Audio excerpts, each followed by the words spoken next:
शनिवार शनिवार म्हणजे आनंद दिवस. प्रत्येक शनिवारी आपण काही ना काही ऍक्टिव्हिटी ही घेत असतो. तर आपण बघतो की आता सध्या आपल्या शाळेमध्ये आपण प्लॅस्टिक बंदी केलेली आहे. आपण चॉकलेट सुद्धा वाटत नाही. तर ही जी प्लॅस्टिक बंदी केली आहे तर आपण फक्त चॉकलेटसाठी नाही तर आपण कॅरी बॅग सुद्धा वापरायचे नाही. तर आज आपण बघणार आहोत कागदी पिशवी बनवायची. कशा प्रकारे आणि सोप्या पद्धतीने आपण कागदी पिशवी कशी बनवू शकतो ते आता आपण बघणार आहोत. आपल्याला एक कागद लागणार आहे, ग्लू आणि कात्री लागणार आहे. आधी आपण कागदाला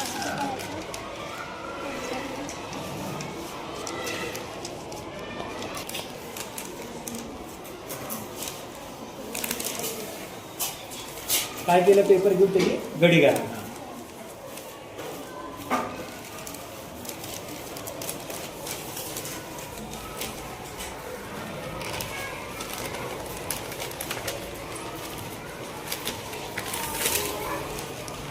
तर ह्याला पलटी मारायची.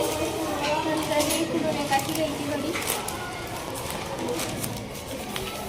नंतर इकडून घ्यायची आणि हे जे आहे ह्याच्यामध्ये घालायचं असं. नंतर याला साफ पलटी मारायची. हे जे आहे ना इथं हे वाला कागद इथं घालायचं असं.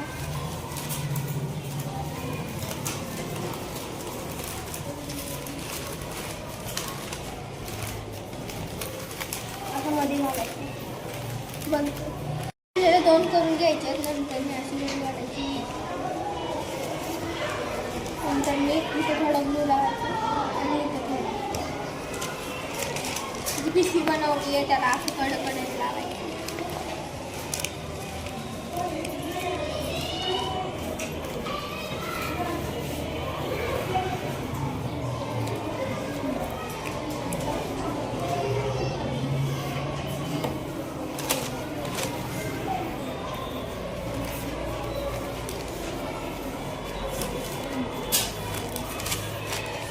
नीट चिकटवून अशी छान आणि सुंदर पिशवी तुम्ही बघू शकता की याच्यामध्ये आपण कोणतीही वस्तू आणू शकतो. म्हणजे प्लॅस्टिकची याच्यामध्ये आणायची गरज नाही. अशी कागदाची पिशवी आपण सोपी आणि सिंपल पद्धतीने करू शकतो. अशा वेगवेगळ्या पिशवी तुम्हाला तुम्ही दाखवणार आहे विद्यार्थ्यांनी बनवलेल्या. बघा अशा वेगवेगळ्या पिशव्या तुम्ही पाहू शकता. किती छान छान सुंदर सुंदर पिशव्या बनवल्या आहेत. क्रिएटिव्हिटी मुलांची आहे. त्या पद्धतीने ज्या आहेत त्या पिशव्या छान छान बनवलेल्या आहेत. तुम्ही त्याला दोरीही लावू शकता. पाहू शकता या ठिकाणी आपण वेगवेगळ्या पिशव्या दाखवू. याचा उपयोग तुम्ही बाजारात जातो म्हणजे दूध आणताना किंवा काय करताना अशा प्रकारे आपण करू शकतो. ठीक आहे. छान छान पिशव्या बनवल्या. दोरांचा वापर केलेला आहे आणि काही जणांनी क्रिएटिव्हिटी लावली तर पतंग सुद्धा बनवतात. कारण आज आपला पतंग सुद्धा इव्हेंट आहे. तर अशा वेगवेगळ्या गोष्टी झालेल्या आहेत.